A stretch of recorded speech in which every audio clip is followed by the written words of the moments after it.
আপনাদের মধ্যে অনেকেই অভিনয় জগতে আসতে চান, কিন্তু কনফিউজড হয়ে যান সিনেমা বা সিরিয়ালে অভিনয় করবেন নাকি থিয়েটার বা মঞ্চে অভিনয় করবেন। অনেকেই মনে করেন থিয়েটারে যারা ভালো অভিনয় করতে পারেন তারা ক্যামেরার সামনেও সমান ভালো অভিনয় করতে পারবেন।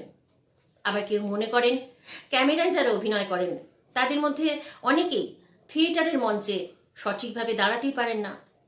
আবার কেউ মনে করেন থিয়েটার না শিখলে ভালো অভিনয় শেখা যায় না। এই ধারণাগুলো কি পুরোপুরি সঠিক? আজ আমরা একটা খুব গুরুত্বপূর্ণ বিষয় নিয়ে আলোচনা করব, যেটা প্রায় প্রতিটি অভিনয় শিল্পীর মনে কোনো না কোনো সময় প্রশ্ন জাগায়। সেটা হলো ক্যামেরায় অভিনয় আর থিয়েটারে অভিনয়, এদের মধ্যে পার্থক্য কোথায় আর মিলই বা কোথায়? একজন ভালো অভিনেতা হতে গেলে কিভাবে এই দুটি মাধ্যমে সমান দক্ষ হওয়া যায়? আসলে থিয়েটার এবং ক্যামেরা দুটোই অভিনয়ের দুটি আলাদা মাধ্যম। দুটোকে কিন্তু একসাথে জোড়া যাবে না।